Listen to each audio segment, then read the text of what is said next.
Chers auditeurs bien-aimés dans le Seigneur, bonjour.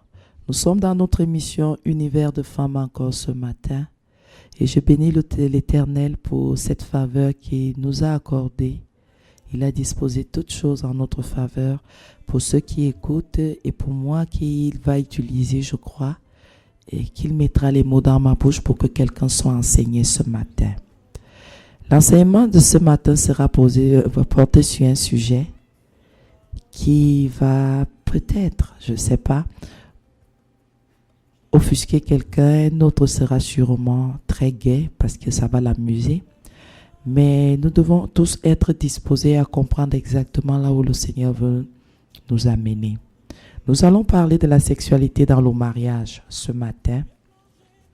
Pardonnez-moi monsieur, pardonnez-moi mesdames, pardonnez-moi parce que c'est ma bouche que le Seigneur utilise pour vous parler de cela.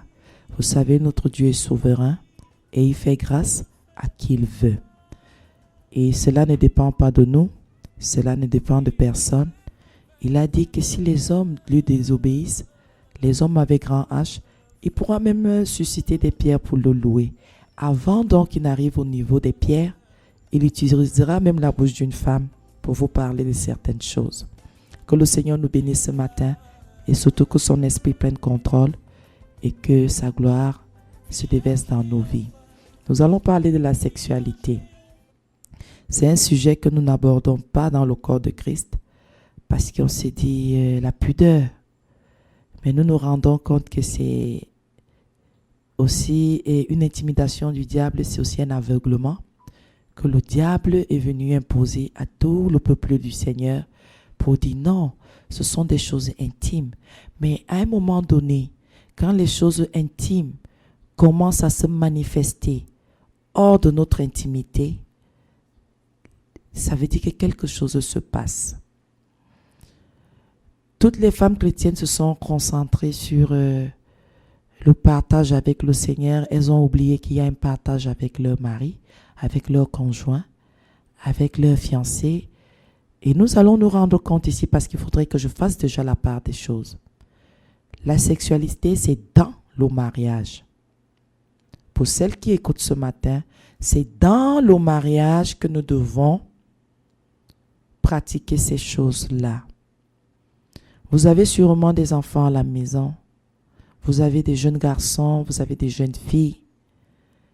Exhortez vos enfants à rester purs et de ne pas aller avec les gens pour perdre leur virginité et pour connaître ces choses-là pendant que parfois ce n'est même pas notre mari et ce n'est pas notre femme, ce n'est pas bien. Pour certains parents, c'est pour savoir si leur fils est efficace et si leur fille peut s'en sortir, mais ce sont de très mauvaises expériences. L'intimité, cet acte-là, on ne le pose qu'avec un homme, avec une femme, parce que c'est important. C'est pour ça qu'aujourd'hui, nos mariages basculent. Si un homme a rencontré une femme, comme ils disent, qu'il a envoyé au 7e ciel, il a de la peine à supporter celle-là qui est sa côte, sa vraie côte, qui ne l'envoie qu'au 3e ciel. Il ne supportera pas ça. Il va toujours se dire qu'il faut que je cherche celle-là qui m'a fait rêver et qui m'a fait connaître quelque chose. Je ne sais pas ce qu'il connaît souvent. Je ne sais pas ce que les autres ressentent souvent. Donc chacun a sa part de choses. Moi, je m'arrête là où je peux m'arrêter. La Bible dit, nous allons nous rendre compte dans Genèse 4, verset 1, que le Seigneur a créé la femme dans Genèse 2, mais Adam n'a pas connu sa femme. Il ne l'a pas touchée. Et je vais relever quelque chose ici aujourd'hui. Que quand Adam a connu Ève, c'était pour procréer. C'était pour faire des enfants. Pour dire que cette affaire-là n'est même pas un jeu. Ce n'est pas comme respirer, parce que si on s'arrête de respirer, on meurt. Quelqu'un ne peut pas pratiquer ces choses-là matin, midi, soir, comme si c'était un repas. Non. Aujourd'hui, nous avons un problème dans nos assemblées. Pourquoi? Les filles et les garçons ont commencé à pratiquer commencé à faire ces choses-là alors qu'ils sont et elles sont hors du mariage. Maintenant, la sanctification physique ne peut plus être leur partage. Vous entendrez une fille vous dire, je ne peux pas tenir maman. J'en ai envie. Et on se demande que, mais c'est quoi, qu'est-ce qui ne va pas? Qu'est-ce qui ne va pas? Mes enfants, qu'est-ce qui ne va pas? Pourquoi vous ne pouvez pas oublier ce que votre ancienne nature pratiquait? Vous êtes une nouvelle créature en Christ. Pourquoi vous avez toujours les sensations passées? On se dit que nous sommes morts au péché. Quelqu'un va me dire, mais c'est le même corps que j'ai. Mais c'est le même corps sanctifié. Sanctifié. Et nous avons un esprit nouveau. L'esprit de Christ qui vient habiter en nous. Le Saint-Esprit. Est-ce que le Saint-Esprit a les sensations passées?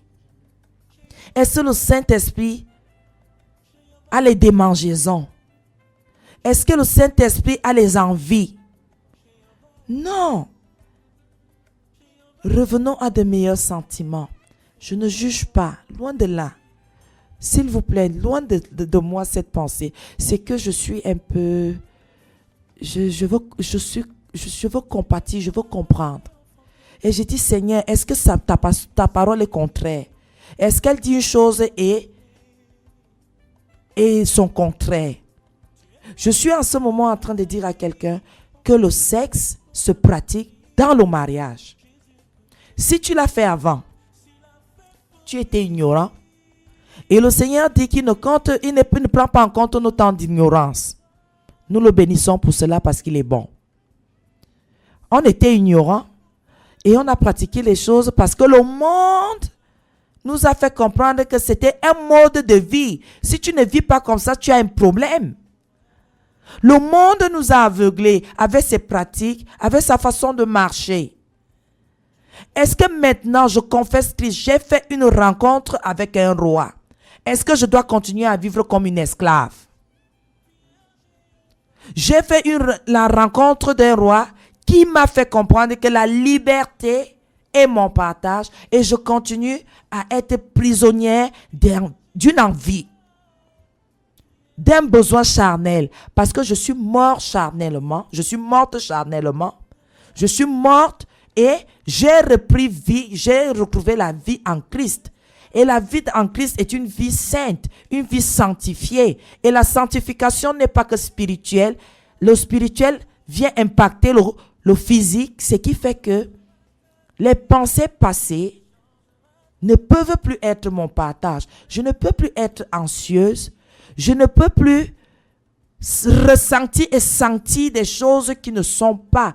Parce que la parole de Dieu me dit que je dois garder mon corps. Je dois tenir mon corps. Je ne dois pas me livrer. Parce que le premier péché que je fais contre moi-même, c'est d'aller me donner à un homme qui n'est pas mon homme, d'aller me donner à une femme qui n'est pas ma femme. Je pêche contre ma propre personne.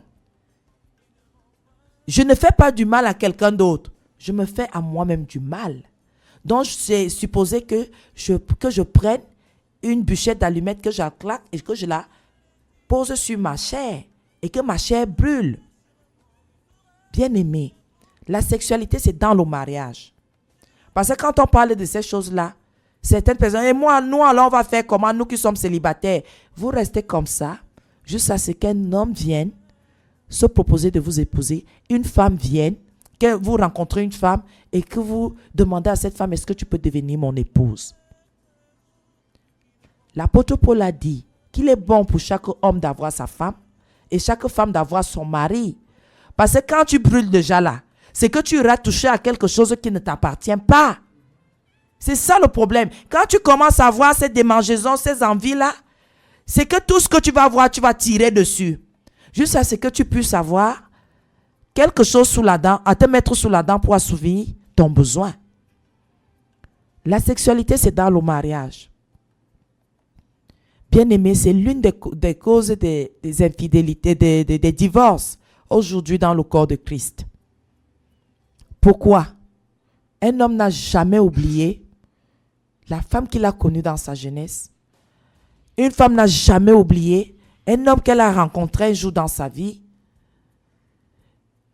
Alors que nous sommes renouvelés par l'Esprit de Dieu, mais nous avons toujours cette tentation-là d'aller chercher celui-là qui nous a fait faire.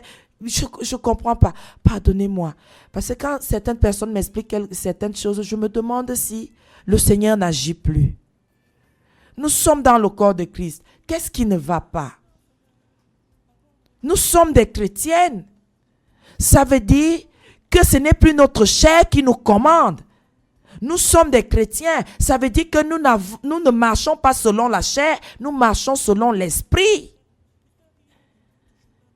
Quels sont ces chrétiens-là qui brûlent? La Bible dit, si tu brûles alors, cherche à te marier. Dans les plus brefs délais, marie-toi. Ne va pas toucher au bien d'autrui. Ne va pas convoiter le bien d'autrui parce que ça ne donnera pas. C'est dans le mariage que l'homme doit découvrir sa femme, que la femme doit découvrir son homme. Vous allez me dire que ça, c'est une ancienne école. C'est la vraie école et la vraie école n'est jamais ancienne. Regardez ce qui se passe maintenant là. Quittons un peu le milieu chrétien. Allons dehors. Qu'est-ce qui se passe avec une petite fille de 15 ans? Elle fait quoi dans le lit d'un homme? À 15 ans. C'est supposé qu'elle doit être concentrée dans ses cahiers, concentrée dans ses livres, veiller à avoir de bonnes notes. Qu'est-ce qu'elle fait dans le lit de son camarade? Qu'est-ce qu'elle fait dans son lit le lit de son professeur? Qu'est-ce qu'elle fait dans le lit du papa de sa camarade? Bien-aimé. Il y a des parents qui cautionnent cela, se disant, oui, ma fille va me ramener le ministre, ma fille va me ramener. Papa, quand ta fille te ramène un homme plus âgé que toi, que voici mon mari, tu dis que quoi? Est-ce que c'est ça l'avenir de ton enfant? Quand elle va faire les enfants avec cet homme, est-ce que ces enfants-là vont connaître cet homme puisqu'il est plus âgé? Comment une fille de 20 ans peut-elle se retrouver dans le lit d'un homme de 60 ans? Ils font un enfant. Cet enfant-là, quel est son avenir? Il ne connaîtra pas son père parce que son père va mourir avant qu'il ait 80 ans, avant qu'il ait 20 ans. Et les enfants ont envie de jouer avec papa, jouer avec maman, mais papa est croulant. Il ne peut pas jouer parce qu'il a les rhumatismes, il a les courbatures. Nous allons où? Tout ça parce que nous n'arrivons pas, nous parents, à retenir et à soumettre nos enfants et à leur parler de certaines choses, de ce que nous voulons que le Seigneur nous accorde par rapport à leur éducation. Nous avons besoin du Seigneur pour éduquer nos enfants par rapport à la sexualité. Si chaque parent dit à ses enfants que c'est quand on est dans le mariage qu'on doit connaître, on doit pratiquer ces choses-là. Au moins 2, si vous avez 5 enfants, il y en a au moins 2 qui vont comprendre. Et le Seigneur sera glorifié à travers ses enfants. Bien-aimés, je me demande souvent, voilà que nous n'avons pas d'école chrétienne. Nous n'avons pas de collège chrétien. Nous n'avons rien. Quand nos enfants sortent des maisons, ils vont dans des établissements. Voir comment, dans les coins, les petites filles et les petits garçons sont en train de se tripoter. C'est quelle mentalité? Qu'est-ce que nous disons même? Les camarades sont en train de s'embrasser, de se donner des baisers. Nos enfants sont là. On a beau leur dire que non, ce n'est pas bon, ce n'est pas digne du Seigneur, mais la tentation est trop grande. Et c'est ça qui prédispose nos enfants à tomber. Et maintenant, nos enfants arrivent dans les mariages, ils ont déjà une mentalité qui ne reflète pas la parole de Dieu. Nous-mêmes constatons, nous les femmes chrétiennes d'aujourd'hui, nous combattons. Nous combattons parce que le passé doit rester à sa place. Combien de femmes chrétiennes ont le numéro de leurs anciens dans leur téléphone? De temps en temps, un bip. Ah non, il a une bonne position. Non, les choses là ne finissent pas. Qui a mangé, mangera. Et ceci et ceci. Dieu même connaît. Dieu même sait. Le Seigneur sait que c'est lui que je devais épouser. Mais j'ai seulement fait l'erreur de venir épouser celui-ci. Qu'est-ce que nous racontons? La sexualité est dans le mariage. C'est dans le mariage. Nous avons fait des erreurs. Est-ce que nous devons continuer à les pratiquer vis-à-vis de nos enfants? Tu as une petite fille de 12 ans, de 15 ans, de 18 ans. Nos enfants font quoi avec les téléphones? Ils passent toute la nuit, de vendredi à dimanche, à envoyer les messages dans la nuit aux gens. Qu'est-ce qu'ils font avec ces choses-là? Est-ce que nous sommes sûrs, en donnant ce téléphone à cet enfant, qu'il a la crainte de l'Éternel? Il comprend où le Seigneur veut l'amener. Internet à la maison. Non, les enfants font des recherches, mais quand ils font leurs recherches, qui vous dit qu'ils ne vont pas explorer là où il ne faut pas? Et vous savez bien que Internet est quelque chose qui braque. Même les hommes chrétiens vont sur Internet pour des choses sexuelles. Pourquoi ils ont des fantasmes? Ils se disent que là, ils ne pêchent pas. Ils n'ont pas touché. S'ils ont mis en ligne et ils n'ont fait que regarder. Bien-aimés, la sexualité, ce que l'œil voit, même notre œil en tant que chrétien, doit dire non. Ici, je ne regarde pas. Parce que si mon regard insiste, la tentation va m'envahir. Dans Genèse 4, verset 1, la Bible nous dit, on nous parle d'Adam et Ève. Genèse 4, verset 1. L'homme s'unit à la femme. L'homme s'unit à Ève, sa femme. Elle devint enceinte et donna naissance à Caïn. Vous allez vous rendre compte donc que quand on commence à pratiquer ces choses avant le mariage, c'est normal que nos filles, nos fils aient des enfants avant leur mariage. Les enfants, ces enfants, si on ne les récupère pas d'un côté comme de l'autre, sont des enfants à problème. Parce que demain après-demain, ils peuvent être rejetés. Ils peuvent être déshérités. Ils peuvent être abandonnés. Ça devient une source de problème pour ces jeunes, pour ces enfants qui ont posé des actes qui ne comprenaient même pas déjà qu'il y avait des conséquences. Parce que certains vont vous dire, je jouais seulement. Il y a un jeu qu'on ne fait pas, mes frères, mes soeurs, mes enfants. Il y a un jeu qu'on ne pratique pas, le jeu qu'on se déshabille. C'est interdit de se déshabiller. C'est interdit que tu montres ta nudité à quelqu'un. Ce n'est plus un jeu quand on se déshabille déjà. Ce n'est plus une blague. Ce n'est plus je m'en fous. On ne s'en fout pas quand il s'agit déjà que vous allez former un. Parce que quand vous posez un acte sexuel avec quelqu'un, vous formez un.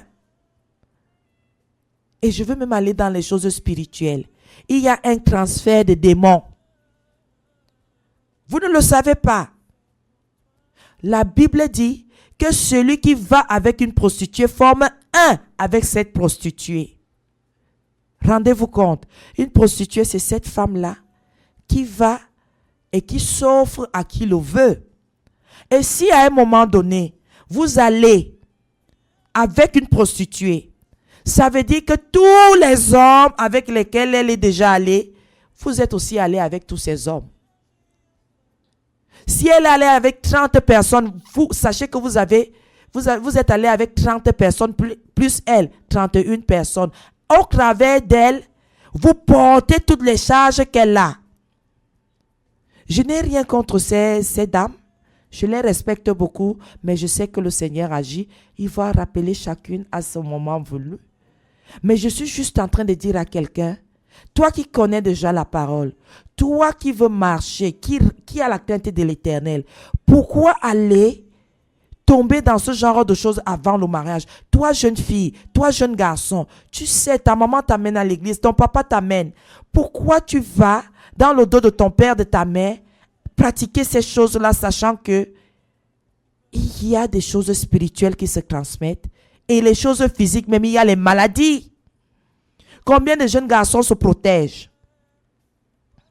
Combien de jeunes filles se rendent compte que cet acte-là peut les amener, peut hypothéquer toute leur vie, les condamner toute une vie? L'acte sexuel, c'est dans le mariage. Et quand on se rend même compte que certaines personnes ont commencé à faire ces choses-là avant le temps, pour se marier en Christ, vous devez faire des examens. Parce que c'est bien beau de dire, oui, on est sanctifié, nous connaissons le Seigneur. Mais si toi, tu as été infecté d'un VIH, moi infecté d'une hépatite, qu'est-ce qu'on fait? Nous devons prendre des précautions. Nous devons savoir. Chacun doit communiquer à l'autre que comme tu vois là, je suis comme ça. C'est dans la vérité. Et ce sont ces choses-là qui nous exposent. On n'arrive pas à nous marier. On n'arrive pas à s'en sortir. Aujourd'hui, les églises sont pleines. Je veux me marier, je veux me marier. Mais à ta charge, tu as 3 gosses. À ta charge, tu en as 5. À ton âge, tu as 45 ans.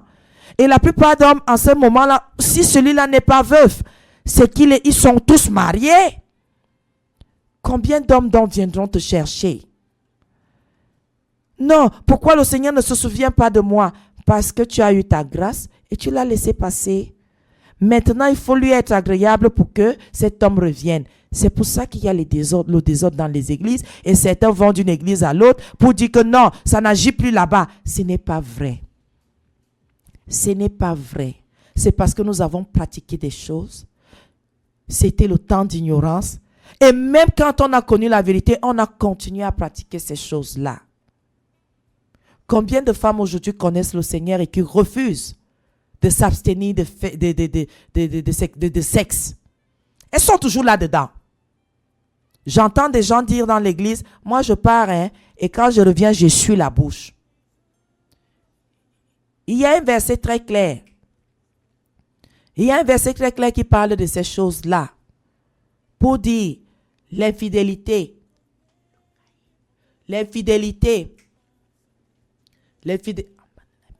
Oui, l'infidélité, c'est vis-à-vis du Seigneur. C'est vis-à-vis du Seigneur, ce n'est pas vis-à-vis des hommes. Quand tu dis tu pars, tu t'es essuyé la bouche. Tu n'as plus, personne ne sait, mais Dieu le sait. Mais le Seigneur le sait et il n'est pas content parce que quand nous péchons d'abord contre le Seigneur. Ce n'est pas contre un homme. Ton pasteur ne t'a pas vu. Ton pasteur ne t'a pas vu, mais Dieu t'a vu. Il t'a vu. Parce que dans Proverbe 30, verset 20, il est écrit, « Telle est la voix de la femme adultère. Elle mange et s'essuie la bouche. Puis elle dit, je n'ai point fait de mal. » Exhortons nos enfants. Parlons à nos enfants. Disons des choses importantes à nos enfants pour bâtir la nation de l'avenir. C'est dans l'église. C'est dans l'église. C'est dans l'église. Maintenant, nous parents, parler de sexualité, c'est une mauvaise chose, sortant de la bouche d'une femme de Dieu. Mais c'est faux. Comment je peux parler de ces choses? Je peux recevoir des couples dans mon bureau. J'ai reçu une sagesse, la sagesse de Dieu. Il la donne gratuitement à qui il veut. Si maintenant, il faut réconcilier des couples, il faut entamer tous les domaines. Vous allez seulement parler de relations humaines. La relation humaine commence dans l'intimité. Est-ce que ça va dans votre intimité, femme chrétienne? Est-ce que vous dites à votre mari, le Saint-Esprit n'aime pas ça? Le Saint-Esprit a dit que quand on fait ces choses-là, je ne dois même pas te toucher, je ne dois pas faire ceci, je ne dois pas faire cela. Quelles sont ces choses-là? Le Seigneur a prévu que ces choses-là se passent dans l'intimité. C'est un partage entre l'homme et sa femme. Et ce partage-là doit très bien se passer. Et c'est pour cela que le Seigneur a fait que chaque chose soit à sa place et que personne ne s'en plaigne. La sexualité dans le mariage. Dieu nous a créés, hommes et femmes. S'il voulait que chacun fasse sa petite affaire seul, il allait nous faire comme des escargots. Oui.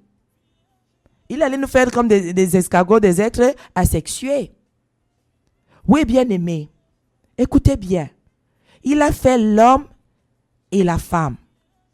Il a extrait une partie de l'homme, la côte, pour que la femme soit. C'est une affaire d'homme et de femme. Pardonnez-moi, vous qui êtes homme et femme. Ce n'est pas le sujet d'aujourd'hui. Je suis en train de parler de la parole de Dieu. Le Seigneur dit maintenant qu'il y a un partage que nous devons avoir. Et ce partage-là nous commençons d'abord à dialoguer avant d'arriver là-bas. Pour que tout se passe bien dans notre intimité, c'est le dialogue. Nous devons dialoguer, nous devons nous entendre et nous écouter l'un et l'autre pour comprendre où l'autre veut nous amener et dire non, là ce n'est pas bon, essayons de faire attention. Si nous ne dialoguons pas, bien-aimés, nous ne pouvons pas avoir une sexualité épanouie. C'est pour cela que vous allez voir un homme, il est marié, il est toujours dehors. Et il y a des moments où il a des crises du dehors. Parce qu'il a rencontré une femme qu'il va vous dire, celle-là me comprend. Parce qu'il n'a jamais eu le temps de dialoguer avec sa femme. Et la femme avec son mari pour lui faire comprendre qu'il y a un problème. Et cette mauvaise éducation, nous l'avons reçue parce que nous sommes arrivés, la plupart des femmes sont arrivées dans les mariages ayant déjà eu plusieurs expériences. Et ces expériences-là, on les a impactées. Maintenant, quand elles rencontrent leur époux, elles ont de la difficulté à rester tranquilles. Il faut faire très très attention. Faire l'amour n'est pas dégoûtant. Faire l'amour n'est pas sale. Tout cela est établi dans le plan de Dieu. Et sachez que le mariage est une grâce. Et sachez que ceci aussi. Les rapports sexuels doivent apporter le plaisir.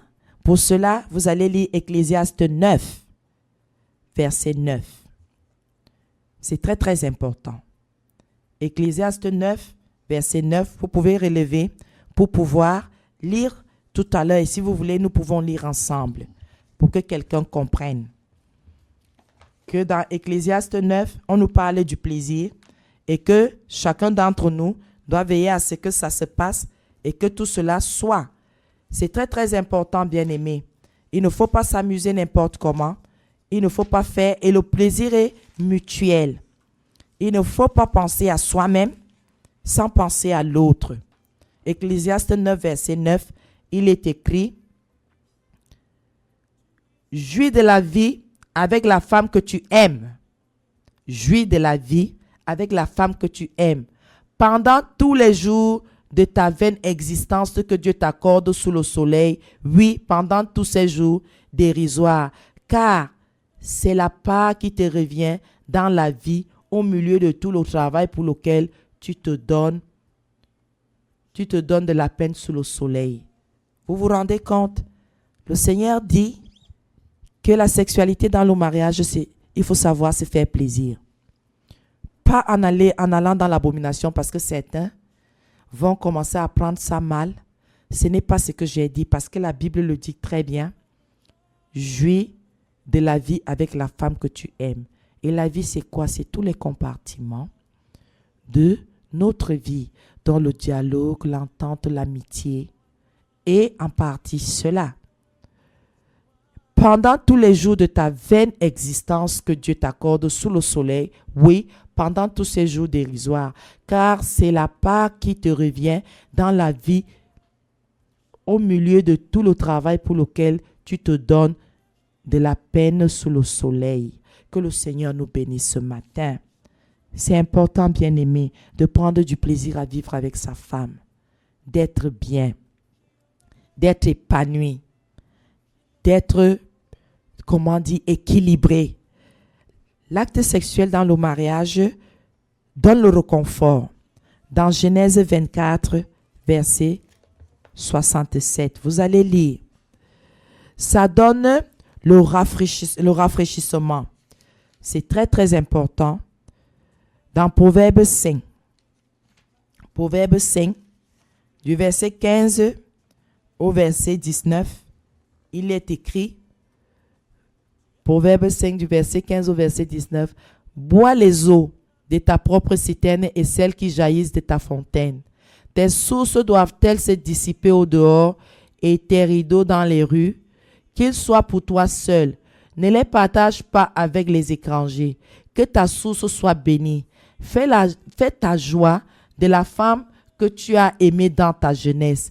Biche charmante, gracieuse, gazelle, que ses charmes t'enivrent toujours et que tu sois sans cesse épris de son amour. » Vous écoutez ça? C'est la Bible qui parle de ces choses-là. Pour dire à un homme que non, l'amour ne meurt pas. Et c'est dans l'acte sexuel que nous allons nous rendre compte si notre mari nous aime ou pas. Si notre femme a du plaisir à rester avec nous ou pas. La mauvaise façon de le faire. Ah, fais ce que tu as fait là-bas, ne me dérange pas, je suis fatigué. Mauvaise attitude. Très mauvaise attitude. Ah, tu me fatigues, c'est même quoi ça? Mauvaise attitude. Ce n'est pas le moment. Est-ce que le Seigneur a établi des moments ici? Il n'a pas établi le moment. Il a dit à quelqu'un de s'enivrer. Il a dit à quelqu'un, profites-en au maximum. Ça ne veut pas dire que vous allez nous faire des choses, vous allez faire aux femmes des choses bizarres ou les femmes vont faire aux hommes des choses bizarres. Non. C'est dans la crainte et la soumission et le respect. Même là-bas, nous devons demander qu'est-ce que le Seigneur veut. Et cela, quelqu'un peut se diriger vers le livre des Cantiques des Cantiques s'il peut être édifié. Mais il faut faire très, très attention. Très, très attention même. Pourquoi? Ce n'est pas un jeu, ce n'est pas une blague, c'est un moment que le Seigneur nous donne, un moment de partage entre époux, un moment d'intimité, un moment pour nous rapprocher, même s'il y a eu quelques crises, de nous rapprocher les uns les autres et pour pouvoir trouver un terrain d'entente pour toute chose qui puisse se passer. C'est vraiment important et c'est essentiel. C'est pour ça que j'exhorte toutes les femmes ce matin à faire très très attention à cela. Tu es marié, est-ce que tu prends la peine de savoir ce que ton mari attend de toi dans ce domaine? C'est le domaine le plus négligé par les femmes. C'est le domaine tabou. Il ne faut pas en parler. Pourtant, c'est le domaine-là qui équilibre nos ménages aussi. Parce que c'est dans cette intimité-là que beaucoup de problèmes sont mis sur la table et que nous pouvons parler. Si votre époux est mal disposé, ça se passera mal. Si votre épouse est mal disposée, ça se passera mal. Si quelqu'un d'entre les deux est préoccupé, ça se passera mal. C'est pour ça que nous avons des maris infidèles et des épouses infidèles. C'est l'une des raisons pour lesquelles quelqu'un dit « je divorce ». Pourquoi l'intimité ne donne plus? Et nous sommes en train de négliger cela en disant « non, non, non, non, non. Si c'est Dieu qui m'a donné ce mari, il va s'arranger. Hein? » Il t'a donné le mari. Il t'a donc donné Puis il a dit que nous sommes des femmes intelligentes. Donc nous comprenons vite et bien. Donc nous avons la capacité de comprendre nos maris. De dire à ce niveau-ci qu'est-ce qui ne va pas. Et de l'amener à nous parler. À nous dire qu'est-ce qui ne va pas. Qu'est-ce qui ne va pas? Pour qu'il ne soit pas tenté au dehors par quelqu'un qui va lui faire comprendre quelque chose que nous ne voulons pas comprendre. Ah, le Saint-Esprit n'aime pas ça. Dieu n'aime pas ça. C'est lui-même qui a créé ces choses-là. Comment il peut créer quelque chose et ne pas aimer? Nous voulons même souvent aller où? C'est parfois là. Il ne faut pas être vicieux, il ne faut pas être pervers. Ça, c'est sûr. C'est interdit d'être pervers dans ces choses-là et d'être vicieux. Mais la pratique de ces choses-là est normale. C'est établi par la parole de Dieu. Si vous ne le faites pas, vous allez procréer comment? Si votre mari ne le fait pas, il fait donc comment? Puisque vous n'avez jamais un besoin pareil. Vous le faites par complaisance, vous le faites par pitié. C'est qu'il y a un problème. On doit prier pour vous. On doit vraiment appeler notre Dieu pour qu'il vienne vous toucher, pour comprendre que c'est important. Si vous êtes chez un homme, c'est important que ça se passe. Et vous n'avez pas à être irrité parce qu'il vous le demande. C'est vrai que la fréquence aussi est très, très importante parce qu'il y a des gens, ils ne vivent que pour ça, ils sont toujours là-dessus. Non, ce n'est pas ça, cher ami. Non, on ne fait pas comme ça. Ce n'est pas bon. C'est dangereux. Donc c'est important. Bien-aimé, tout cela, le Seigneur le sait. Et je ne veux pas parler de certaines choses ici, parce que certains vont dire que non, je voudrais pervertir la femme. Mais non, regardez une femme qui ne veut pas partager cette intimité avec son mari. Elle ne prend pas soin d'elle-même. Parce qu'elle se dit que non, non, non, ce n'est pas important. C'est important. Si le Seigneur a fait cela, ça veut dire que ça a un impact dans notre vie de couple. Ça a un impact dans notre ménage, dans notre famille. Un homme qui est heureux dans l'intimité, ça se ressent au salon et ça se ressent au dehors. Un homme qui a une mauvaise intimité, ça se ressent au salon, ça se ressent au dehors. C'est un homme irrité, toujours irrité. Donc c'est important. Et il faut faire un effort. Et un très grand effort par rapport à sa femme chrétienne. Hein, mesdames, vous qui m'écoutez. Ce n'est pas une banalité parce que c'est Dieu qui a établi ces choses-là. Qu'est-ce que vous faites? On n'est pas fatigué pour pratiquer ça. On doit avoir de la bonne volonté pour le faire. On doit avoir du cœur là-dedans pour bien faire ce qu'il y a à faire. Ah, il se débrouille là-bas. On ne se débrouille pas là-bas. On le fait. Comme quand vous lavez le plat, vous prenez soin qu'il n'y ait pas de taches et de l'huile. C'est la même chose que vous devez faire là-bas. Vous devez faire un effort dans votre, concernant vos dessous. Prenez-en soin. Prenez aussi, parce que quand on parle de l'acte sexuel dans le mariage, certains se disent non, bien aimé. Pour que l'acte sexuel même se passe bien dans le mariage, prenons la peine de penser à notre toilette intime. Parlons de ces choses-là. Parce qu'on s'est rendu compte que les femmes, si tu arrives à te brosser les dents tous les matins, tu te cherches un dentifrice. Qui vous dit qu'on ne fait pas le PCV chaque 6 mois ou chaque année pour prendre des ovules?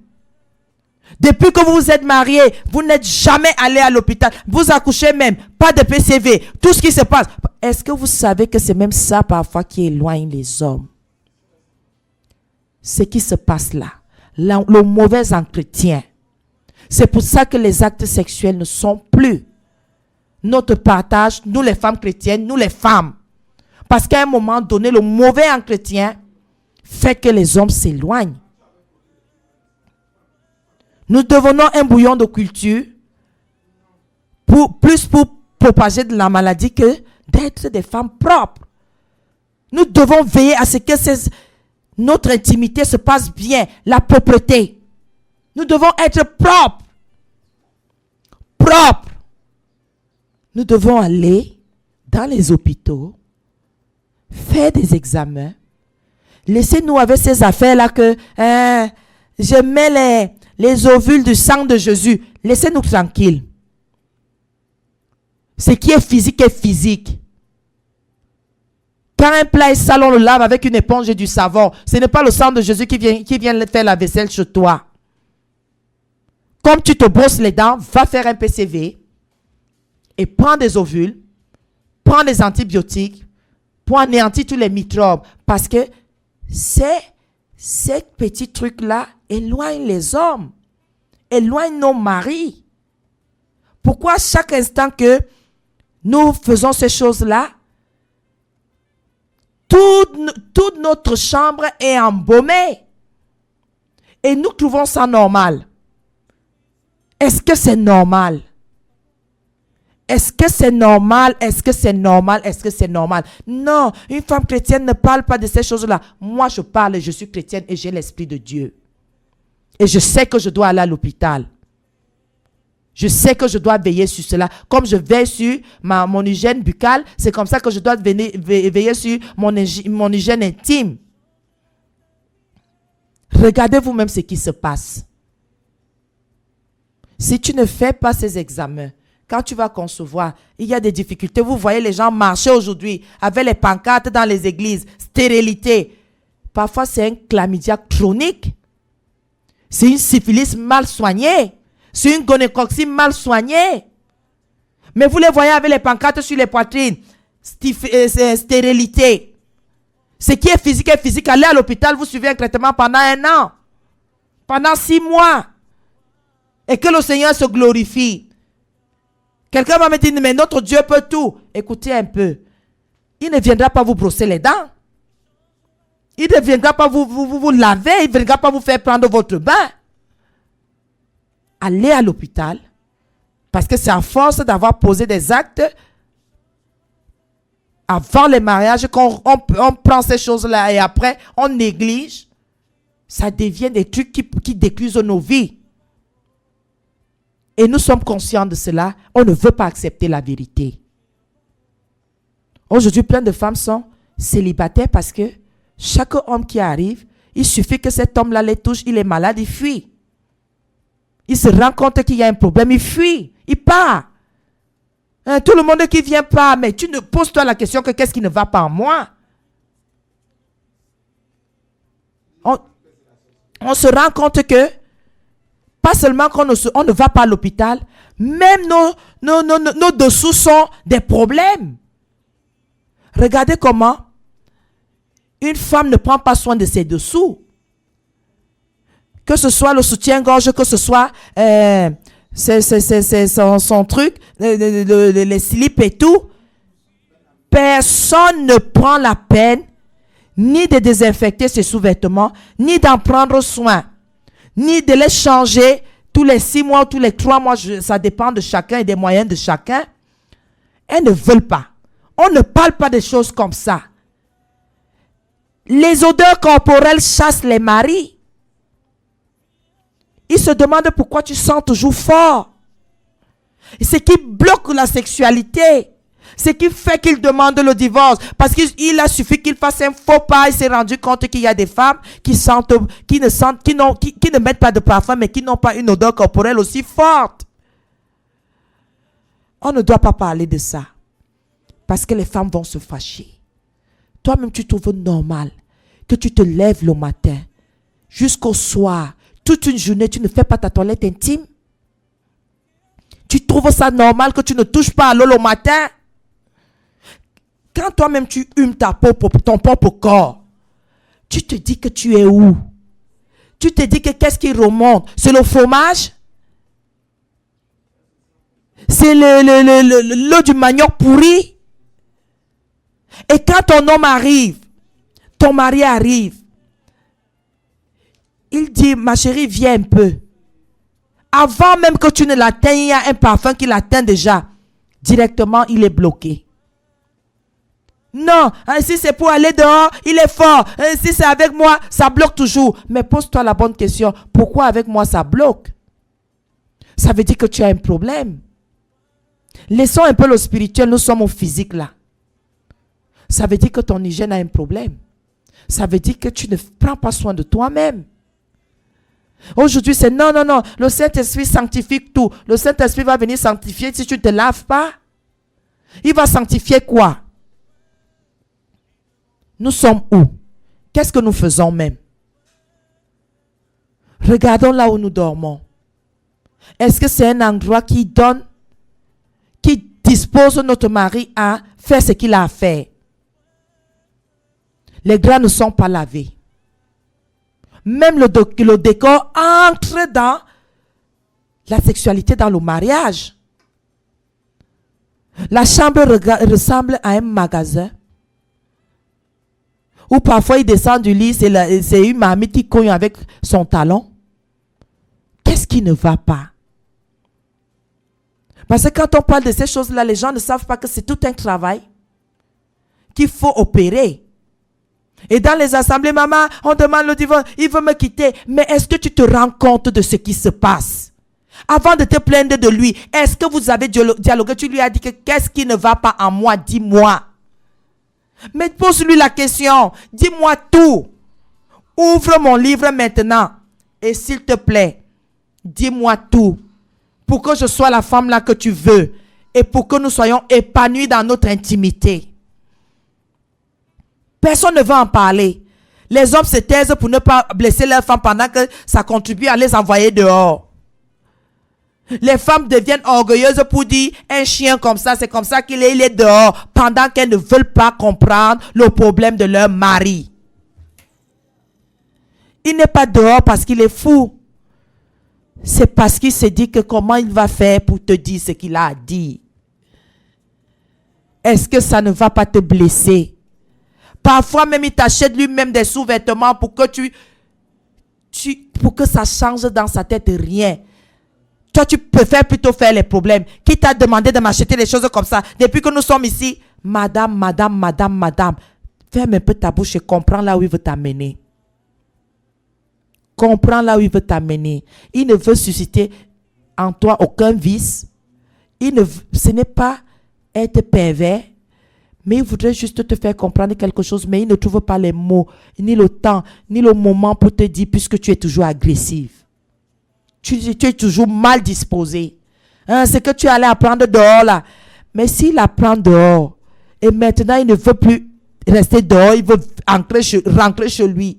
Pour ne plus rester dehors, pourquoi tu l'empêches de le faire?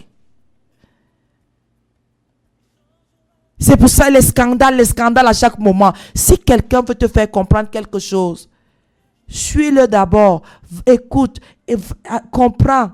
Et là, tu vas lui dire, ici, il faut rectifier. Et on doit faire attention par rapport à la parole de Dieu. Là, non. Dieu n'aime pas ça. Sodome et Gomorrhe, non. Ce n'est pas bon. Mais là, c'est bon. C'est important. C'est important, mesdames. Il aime quand les sœurs sont dehors. Non, ce n'est pas ça. Est-ce que tu prends soin de toi-même pour que la sexualité dans ton mariage soit équilibrée? Est-ce que tu es une femme qui écoute son mari dans ce domaine pour que tout se passe bien? Est-ce que tu as parlé toi-même à ton mari pour que ce soit équilibré, pour que le plaisir soit partagé, au lieu d'être le plaisir d'une seule personne et que ça devienne une galère pour vous, un supplice pour vous? Mais parlez. Ça fait 20 ans que je suis mariée, je vais lui parler quoi? Commence aujourd'hui. Un jour, c'est comme 1000 ans pour le Seigneur, 1000 ans comme un jour. Tu peux commencer aujourd'hui. Et ta vie sera épanouie. Au moins, il va comprendre pourquoi tu es toujours irrité. C'est parce que tu n'as jamais eu de plaisir là-dedans. Et au lieu de lui expliquer cela, tu veux aussi que lui aussi perde le plaisir qu'il a là-dedans. Et c'est comme ça qu'on fait. On doit plutôt être disposé à comprendre pourquoi et le comment des choses. On ne doit pas plutôt rejeter. Bien aimé, c'est très important. Et c'est même dangereux si nous ne comprenons pas cela. Alors que le Seigneur dit qu'il nous a donné la sagesse, l'intelligence. Et surtout qu'il a disposé que nous puissions comprendre et bien comprendre et vite comprendre. Et que dans ce domaine-là, nous restons coincés à cause des petites choses que nous ne comprenons pas.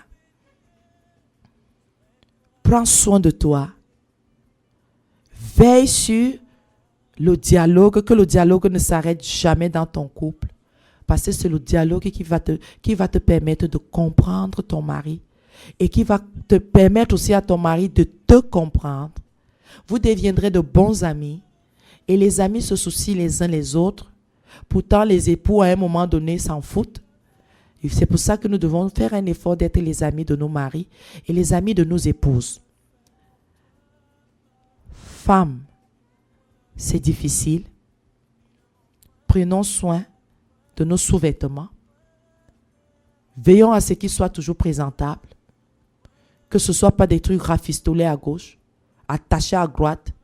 Quelqu'un va me dire, à cette époque-ci, oui, il y en a.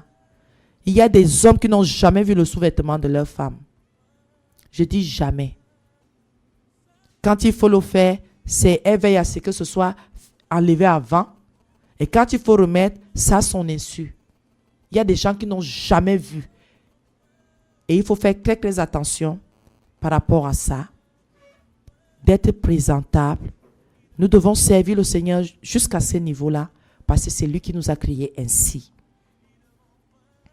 Nous avons compris ce matin que la sexualité c'est dans le mariage, pas hors du mariage. Et que dans le mariage, nous devons veiller à être satisfaits l'un et l'autre. Et tout cela pour mettre la parole de Dieu en pratique. Que le Seigneur nous bénisse ce matin. Pardonnez-moi pour le peu. J'espère que prochainement, le Seigneur va m'édifier et qu'il va mettre encore les mots dans ma bouche. Nous allons prier. Éternel, mon Dieu, mon roi, nous te bénissons, nous te rendons grâce. Seigneur, toi, tu l'as dit dans ta parole que nous connaissons en partie, nous prophétisons en partie. Je ne suis pas l'excellence, je ne suis pas une femme excellente, mais je sais, Seigneur, que tout ce que tu fais est bon. Si tu éclaires une femme aujourd'hui, c'est un ménage que tu as sauvé. Si que tu as ressuscité, Seigneur. Si un jour une femme a compris pourquoi et le comment des choses, je te bénis, Seigneur. Seigneur, je t'en supplie que ta puissante main continue à œuvrer dans nos vies, dans nos ménages. Seigneur, donne-nous la sagesse et l'intelligence, Yahweh. Je t'en supplie, Seigneur. Fais quelque chose pour chacune d'entre nous. Donne-nous d'être des femmes excellentes dans l'intimité avec les hommes que tu nous as, avec lesquels tu nous as fait grâce, Seigneur. Parce que être dans le ménage n'est pas donné, c'est même très difficile. Et nous devons veiller dans tous les domaines, Seigneur. Tous les domaines sans faillir, parce que nous devons recevoir ce caractère de toi, le Dieu qui ne faillit pas. Seigneur, remplis toutes les mamans. Seigneur, donne-nous la force et assez d'énergie pour que nous puissions aller jusqu'au bout de cette mission. Seigneur, nous te bénissons, nous te rendons grâce. C'est au nom de ton Fils unique Jésus que nous avons prié. Amen.